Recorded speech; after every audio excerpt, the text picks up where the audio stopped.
Dalam nama Bapa dan Putra dan Roh Kudus. Amin. Ya Tuhanku, ya Allahku, aku sungguh percaya bahwa Engkau hadir di sini, bahwa Engkau melihatku, bahwa Engkau mendengarkan aku. Aku menyembah Dikau dengan hormat. Aku mohon ampun atas dosa-dosaku dan rahmat untuk menggunakan waktu berdoa ini dengan penuh hasil.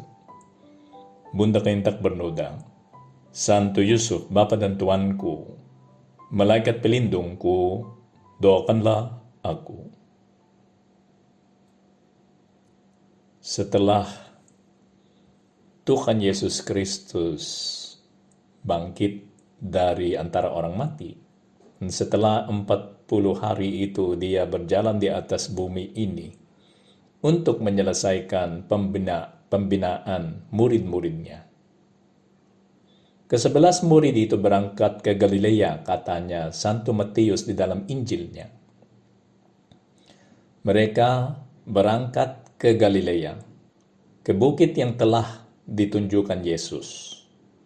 Karena Yesus itu bergabung dengan mereka, ya kadang-kadang ya, karena dia sudah tidak perlu tidur di tempat yang sama. Maka dia janjian bersama mereka untuk ketemu di Galilea, ke bukit yang telah ditunjukkan Yesus kepada mereka. Ketika melihat dia, mereka menyembahnya. Tetapi beberapa orang ragu-ragu. Ya, saya sendiri belum bisa mengerti kenapa mereka masih ragu-ragu, tapi ini yang dijelaskan oleh Santo Matius. Yesus mendekati mereka dan berkata, "Kepada aku telah diberikan segala kuasa di surga dan di bumi. Ya, jangan takut lagi," katanya kepada murid-muridnya. Ya, semua kekuasaan itu sudah diberikan kepada kita. Untuk apa? Untuk menyelamatkan manusia. Yang terpenting, karena memang ini bukan maksudnya bahwa semuanya itu selesai dan semua mereka live happily ever after kan. Ini permulaan misinya. Dan karya keselamatan baru dimulai karena mereka masih di Yerusalem, masih di Yudea, itu pada hari ini masih di Galilea. Dan mereka harus pergi kemana-mana untuk menyebarkan Injil, untuk menyebarkan kebenaran tentang Tuhan Yesus Kristus, bahwa dia telah bangkit, dia adalah Tuhan Allah, dia akan menyelamatkan semua kita. Berita yang sangat penting, yang berguna bagi semua orang, bukan hanya orang-orang Yahudi, tapi seluruh dunia. Dan semua murid-muridnya Tuhan Yesus Kristus itu merasakan cinta Allah kepada mereka, dan cintanya Allah kepada seluruh dunia. Cinta yang harus disampaikan kepada mereka karena banyak orang belum tahu bahwa mereka dicintai oleh Allah. Karena itu katanya Tuhan Yesus Kristus kepada murid-muridnya, karena sudah ada kuasa kan. "Kepada aku telah diberikan segala kuasa di surga dan di bumi. Aku menjadi rajanya." Itu seperti tidak disebut secara eksplisit kan. Tapi secara implisit ini maksudnya. Tuhan Yesus Kristus dipanggil untuk meraja di seluruh bumi. Dan dia sebagai Raja kedamaian akan memberikan damai kepada seluruh dunia. Dan untuk menyampaikan damai itu kepada orang lain, siapakah yang akan disuruh? Ya, murid-muridnya. Karena itu pergilah, katanya kepada murid-muridnya, "Jadikanlah semua bangsa muridku, dan baptislah mereka." Ini cara bagaimana mereka bisa menjadi muridku. "Baptislah mereka dalam nama Bapa dan Putra dan Roh Kudus." Ajarlah mereka melakukan segala sesuatu yang telah kuperintahkan kepadamu. Dan ketahuilah, aku menyertai kamu senantiasa sampai kepada akhir zaman. Nah, ini yang disebut kerigma, kan, pewartaan pertama. Dengan apa yang dikutip di dalam Injil menurut Santo Matius, kita tahu intinya pewartaan Injil yang harus disampaikan ke seluruh dunia. Jadikanlah semua bangsa muridku, dan baptislah mereka dalam nama Bapa dan Putra dan Roh Kudus. Ajarlah mereka lakukan segala sesuatu yang telah kuperintahkan kepadamu. Dan ketahuilah, aku menyertai kamu senantiasa sampai kepada akhir zaman.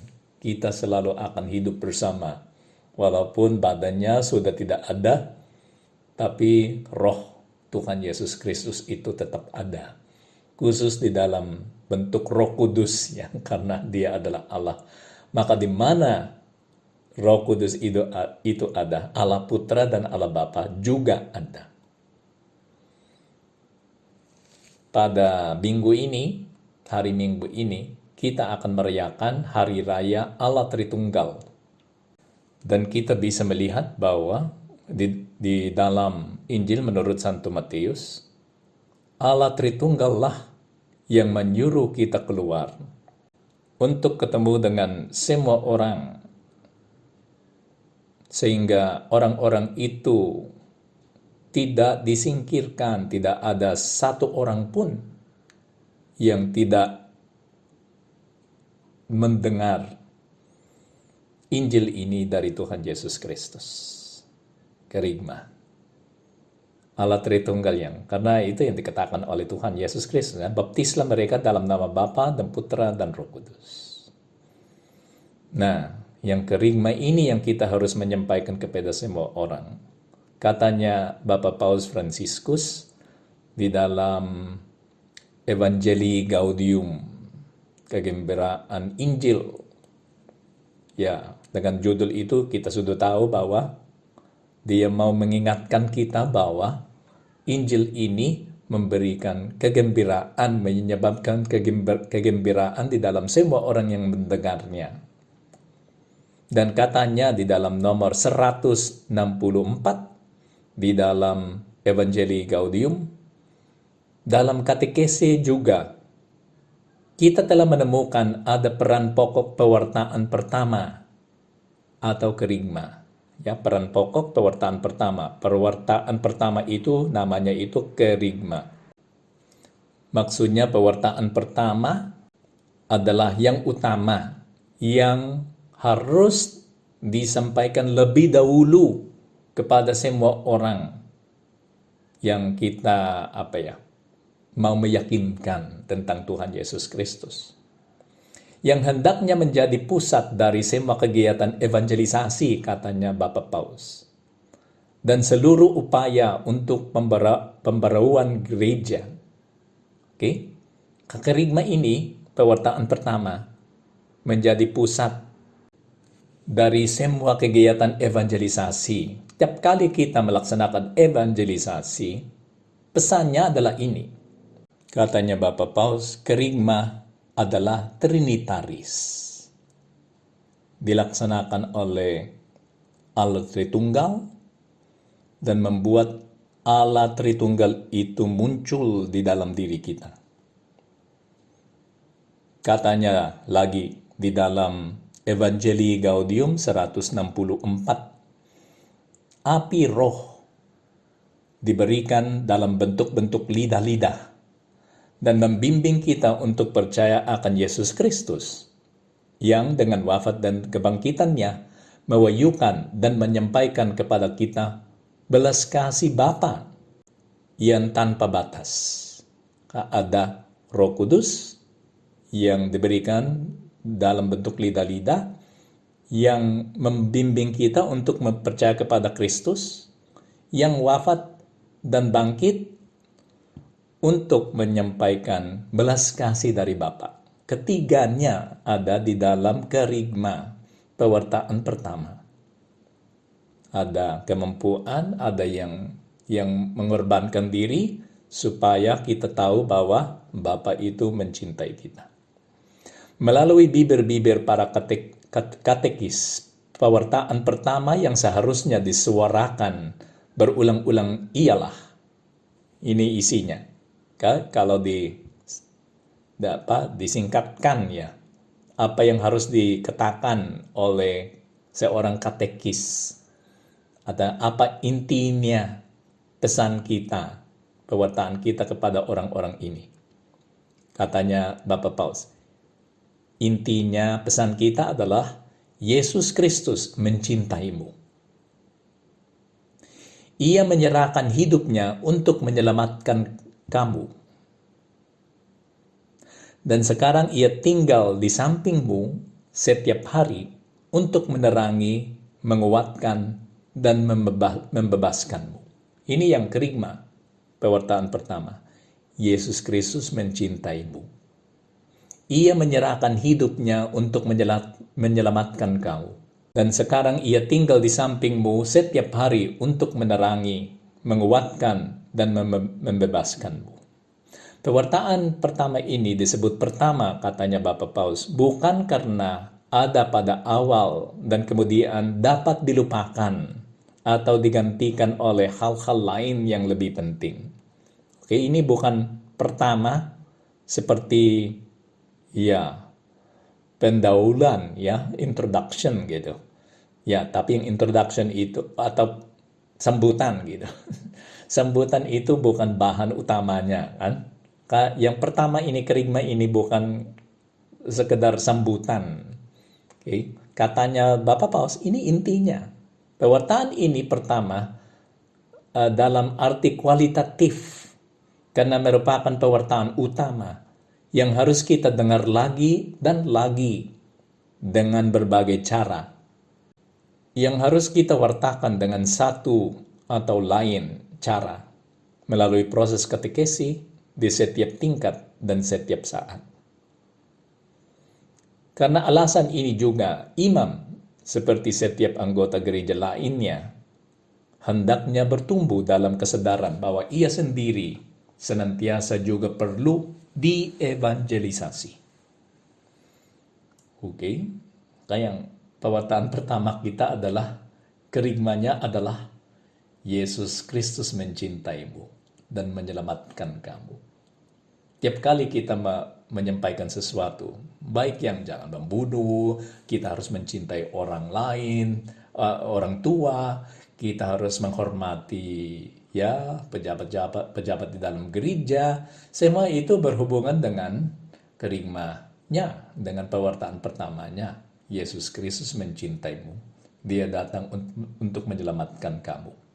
Dan bersama itu yang disebut oleh Tuhan Yesus Kristus, kan? Ajarlah mereka melakukan segala sesuatu yang telah kuperintahkan kepadamu.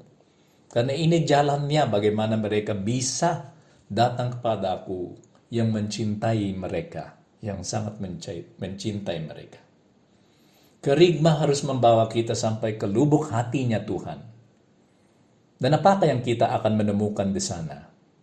Kita akan menemukan Allah Tritunggal. Demikian akan menjadi nyata bagi kita bahwa Tuhan yang Maha Esa ini adalah sama Tritunggal. Tritunggal itu menunjukkan kepada kita cinta yang ada di dalam Allah sendiri. Kenapa ada Tritunggal di dalam Tuhan Allah? Supaya kita bisa melihat cintanya. Cinta yang ada di dalam dirinya dan yang ada antara kepribadian yang ada di dalam Tuhan Allah yang Maha Esa. Kalau dia sendirian, siapa yang dia bisa mencintai, kan? Kalau ada satu kepribadian saja. Tapi ternyata Tuhan yang Maha Kuasa itu, walaupun dia tetap satu, Maha Esa, ada 3 kepribadian yang menunjukkan kepada kita cinta yang ada antara tiganya. Allah Bapa mencintai Allah Putra mencintai itu Allah Bapa, cintanya itu menjadi kepribadian ketiga, yaitu Roh Kudus yang adalah cinta Allah. Semua itu menunjukkan cinta kepada kita. Kalau dengan kerigma ini kita terbawa masuk di dalam lubuk hatinya Tuhan, inilah yang kita akan menemukan. Cinta Tuhan Allah, Allah Tritunggal yang ada di dalam Allah yang Maha Esa. Tuhan bantulah kami untuk mengerti itu. Karena memang itu misteri yang sangat besar. Dan kami tidak akan melihatnya secara langsung sebelum kami mati, kan? Dan ya setelah mati pun kita harus orang baik. Karena kalau kita bukanlah orang baik dan tidak layak masuk ke surga, bagaimana kami bisa melihat Allah Tritunggal ini yang menggambarkan cinta kepada kami ini? Kita tahu yang Dante ini, Dante Alighieri ini penulis abad pertengahan yang terkenal atau Renaissance kan, dan dia menulis tentang 3 hal terakhir itu kan, tentang neraka, purgatorium, ya, api penyucian, dan surga. Dan orangnya seperti, ya ceritanya itu dia menceritakan orang yang kepada siapa ditunjukkan semua tempat ini. Yang terakhir adalah surga, kan? Dan di surga itu baru dia melihat Allah Tritunggal. Dan dia bisa melaksanakan itu karena dibantu oleh Tuhan Yesus Kristus. Ternyata wajahnya Tuhan Yesus Kristus itu muncul di depannya, dia melihat matanya Tuhan Yesus Kristus, dan demikian dengan masuk di dalam matanya ini, dia bisa melihat Allah Tritunggal. Secara abstrak kan, karena itu kepribadian spiritual. Dan dia merasakan cinta yang ada di sana. Kalau mau melihat puisinya, ya silakan membaca tulisannya itu Dante Alighieri. Tapi di dalam surat Rasul Paulus kepada jemaat di Roma, kita sampai bisa merasakan sesuatu seperti itu. Katanya Santo Paulus kepada kita di dalam suratnya kepada jemaat di Roma, semua orang yang dipimpin Roh Allah adalah anak Allah. Dan anak Allah itu siapa? Tuhan Yesus Kristus, Allah Putra. Oke, sudah ada 2. Roh Allah, semua orang yang dipimpin Roh Allah, katanya Santo Paulus, adalah anak Allah. Sebab kamu tidak menerima roh perbudakan yang membuat kamu menjadi takut lagi. Agamamu ini tidak membuat kamu budak di hadapan Tuhan. Agama kita ini membuat kamu menjadi anaknya Allah. Mirip dengan Allah Putra, sehingga cinta yang diarahkan oleh Allah Bapa kepada Allah Putra, kita terima juga bersama Allah Putra. Sebab kamu tidak menerima roh perbudakan, katanya Santo Paulus, yang membuat kamu menjadi takut lagi. Tetapi kamu telah menerima roh yang menjadikan kamu anak Allah. Bukan Santo Paulus saja yang mengatakan ini, ya. Santo Yohanes mengatakan ini lebih jelas lagi, maka kamu menjadi anak Allah.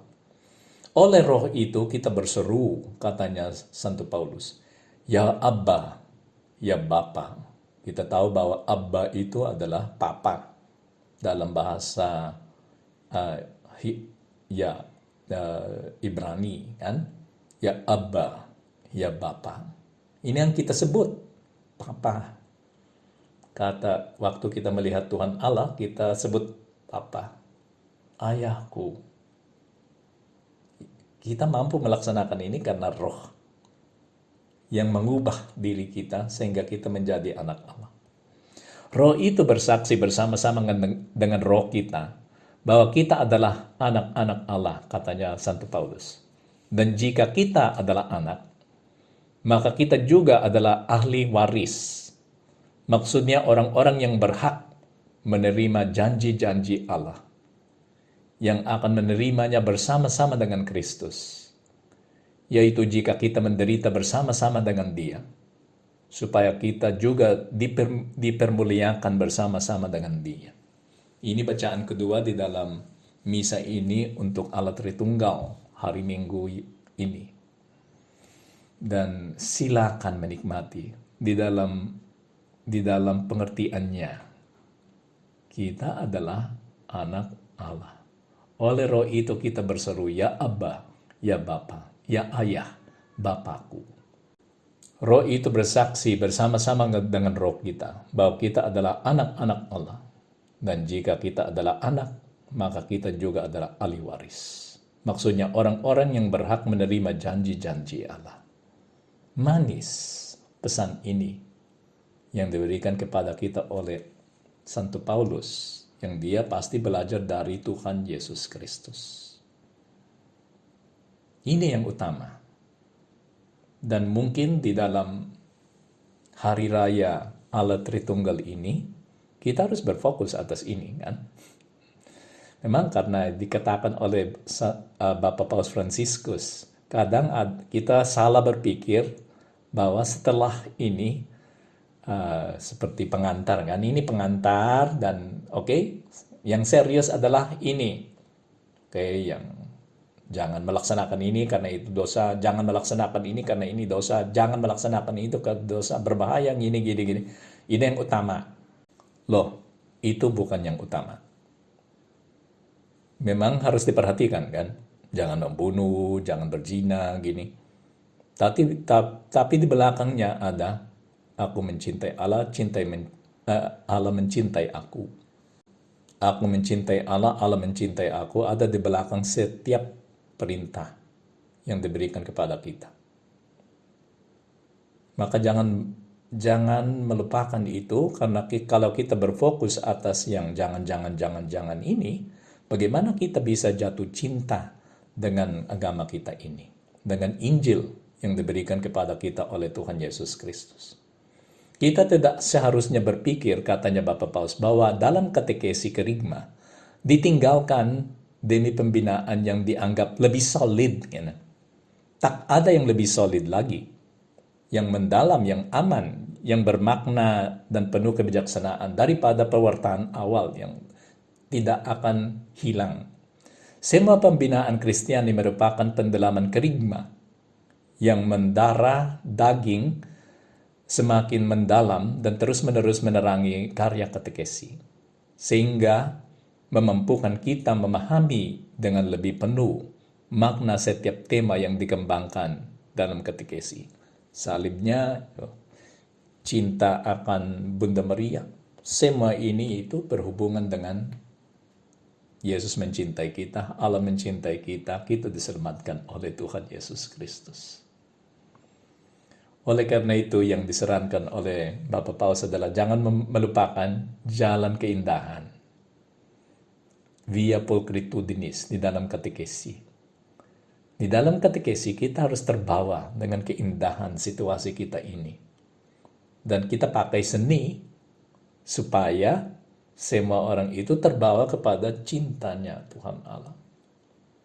Lagunya, gambarnya, patungnya, liturginya, semua ini harus membawa kita kepada cinta Allah Tritunggal bagi kita.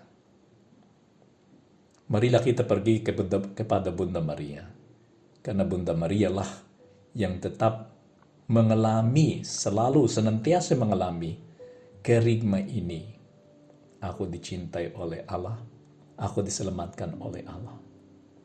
Dan Bunda Maria menjadi putri Allah Bapa, Bunda Allah Putra, mempelai Allah Roh Kudus. Dia selalu tinggal di tengah Allah ini. Dia ada di lubuk hatinya Tuhan Allah yang Maha Esa ini, di mana kita bisa menemukan cinta yang sangat dalam. Bunda Maria, bantulah kami supaya kami bisa menikmati di hadapannya ajaran yang terbesar ini, Allah Roh Kudus. Ya, Allah Roh Kudus. Di hadapan ajaran yang sangat besar ini, yaitu Allah Tritunggal, yang menunjukkan kepada kami cinta yang ada di dalam lubuk hatinya Allah, yang dibagikan kepada kita. Bunda Maria lah yang bisa menjelaskan semuanya ini kepada kami. Bukan hanya menjelaskan, melainkan menyampaikan itu kepada kami. Bantulah kami supaya kami selalu menikmati di dalam cinta Allah. Dan kami tak pernah bisa melupakan kerigma ini, pewartaan pertama ini, yang ada di belakang semua pewartaan lain yang dilaksanakan di dalam gereja. Aku bersyukur kepadamu ya Allahku, atas segala resolusi yang baik, kasih dan inspirasi yang telah Engkau curahkan kepada aku dalam renungan ini. Aku mohon pertolonganmu untuk melaksanakannya. Bunda yang tak bernoda, Santo Yusuf, Bapa dan Tuanku, malaikat pelindungku, doakanlah aku.